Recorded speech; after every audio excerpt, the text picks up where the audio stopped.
Plastic సర్జరీలు చేసుకుంటున్నారు. తర్వాత ఏమో ఈ ముక్కులు నాళాలు పట్టినందుకు సర్జరీలు చేసి క్లియర్ చేస్తామంటున్నారు. కానీ ఎన్ని సర్జరీలు చేసినా మళ్ళీ మాకు రిపీట్ అవుతుంది అంటున్నారు కొంతమంది. అంటే నేనేమంటున్నానంటే అండి, ఇక్కడ ఇది చాలా ఇంపార్టెంట్ ప్రశ్న.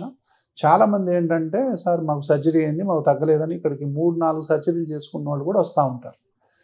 ఎలర్జీకి సర్జరీ ఏముందంట, నేను ఎలర్జీకి సర్జరీ ఏముంది, ముందర ఎలర్జీ అనేటటువంటి తత్వాన్ని మనం దాన్ని ఎలర్జిక్ ఇన్ఫ్లమేషన్ అంటాం. ఈ ఎలర్జిక్ ఇన్ఫ్లమేషన్ వల్ల కొన్ని హైపర్ట్రోఫీసు, పాలిప్స్, లేకపోతే ఈ సైనస్లు మూసుకపోవటాలు ఇవన్నీ జరుగుతాయి, సెక్రీషన్స్. మనం ఈ తొలి దశలోనే గనక ఈ ఎలర్జిక్ ఇన్ఫ్లమేషన్ని కంట్రోల్ చేస్తే ఈ విధంగా అవుతాయి. నేను ఒకటే చెప్తానండి, ఈ ఎలర్జీలకు ఏ జబ్బుకైనా సరే ఎర్లియర్ ది బెటర్. ఇప్పుడు చిన్నపిల్లలకి ముక్కు బ్లాక్ అయింది, చెవులంగా చీము వస్తుంటుంది.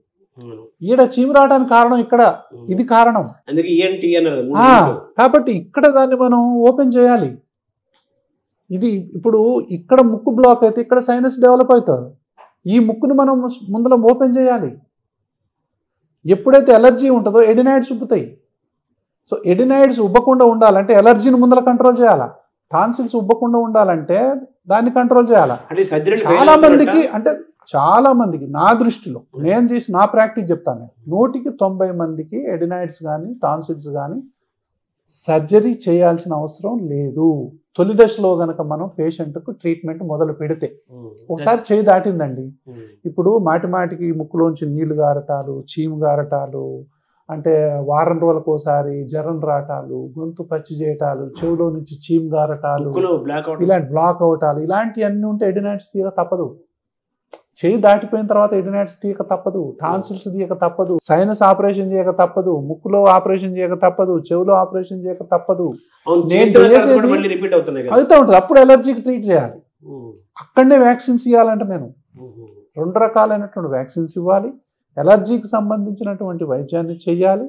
దాని తర్వాత తొలి దశలోనే ఎలర్జీకి ట్రీట్మెంట్ జరగాలి. అందుకే నేను పిడియాట్రిక్స్గా మొదలుపెట్టింది ఇక్కడే. Earlier the better.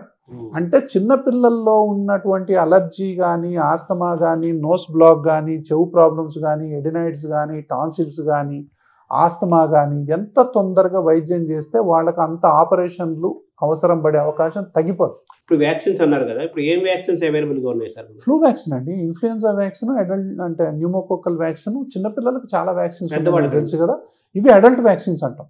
So influenza and pneumococcal vaccine, దాని తర్వాత జోస్టర్కు సంబంధించినటువంటి వ్యాక్సిన్స్ ఉన్నాయి. ఇంకా చాలా రకాలైనటువంటి వ్యాక్సిన్స్ ఊపింగ్ కాఫ్కు సంబంధించినటువంటి వ్యాక్సిన్స్ కూడా పెద్దవాళ్ళలో అందుబాటులో ఉన్నాయి. ఇంకా కొన్ని రకాలైనటువంటి పెద్దవాళ్లలో వ్యాక్సిన్లు చేయించుకోవాలి. అదే చెప్తున్నా, 50 సంవత్సరాలు దాటిన ప్రతి ఒక్కళ్ళు కూడా వ్యాక్సిన్లు చేయించుకోవాలి. వాళ్ళలో జలుబున్నా, దగ్గున్నా, ఆయాసం ఉన్నా, సైనస్ ఉన్నా, బ్రాంకైటిస్ ఉన్నా, సిఓపిడి ఉన్నా, గుండె జబ్బులున్నా, కిడ్నీ జబ్బులున్నా, క్యాన్సర్ ఉన్నా, ఇంక ఏ జబ్బులు ఉన్నా సరే వ్యాక్సిన్ కంపల్సరీ అండి. అంటే flu vaccine and pneumococcal vaccine అనేది చాలా కంపల్సరీ. 2 వ్యాక్సిన్స్. ఈ అడల్ట్ వ్యాక్సిన్ లో మన దేశంలో అవగాహన లేదు. అంటే 0.01% లేదా 0.1%, 0.2% కూడా మన దేశంలో వ్యాక్సినేషన్ అవ్వట్లా. అంటే 1000 మందిలో 1-2 కూడా వ్యాక్సిన్లు అడల్ట్ వ్యాక్సిన్స్ తీసుకోవట్లా. హాస్పిటల్లో 70 to 80% వేస్తాం.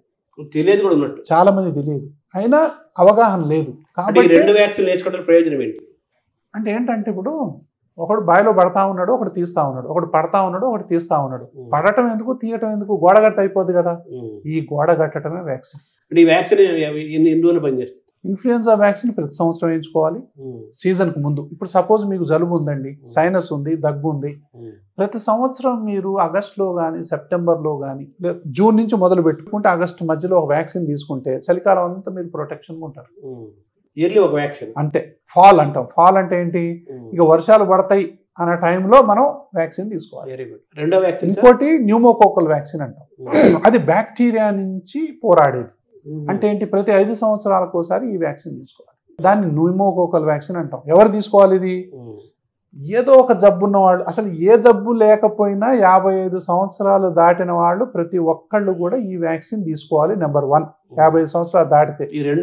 ఈ రెండు ఎవరికైతే ఏదో ఒక జబ్బు ఉంటుందో, ఉన్న వాళ్ళు ఏ వయసు వాళ్ళని తీసుకోవచ్చు. 6 నెలలు దాటిన తర్వాత, 6 నెలల వయసు తర్వాత, ఇర్రెస్పెక్టివ్ ఆఫ్ ద ఏజ్, ఏ జబ్బు ఉన్నా, అంటే చిన్నపిల్లలకు క్యాన్సర్ ఉన్న వాళ్ళు ఉంటారు, చిన్నపిల్లలు షుగర్ ఉన్న వాళ్ళు ఉంటారు, కిడ్నీ జబ్బులు ఉన్న వాళ్ళు ఉంటారు, డయాబెటీస్ ఉన్న వాళ్ళు, వాళ్ళందరూ కూడా వ్యాక్సిన్ తీసుకోవాలి. కాబట్టి వ్యాక్సిన్స్ మీద మేము గత 20-30 సంవత్సరాల నుంచి అవగాహన కలిగిస్తున్నాం. కానీ ఇప్పటికీ కూడా వ్యాక్సినేషన్ మీద అవగాహన లేదు. అందుకే శ్వాస ఫౌండేషన్ యొక్క ముఖ్య ఉద్దేశం ఏంటంటే prevention is the best intervention లో మా వ్యాక్సిన్ అనేది మేము నెంబర్ 1.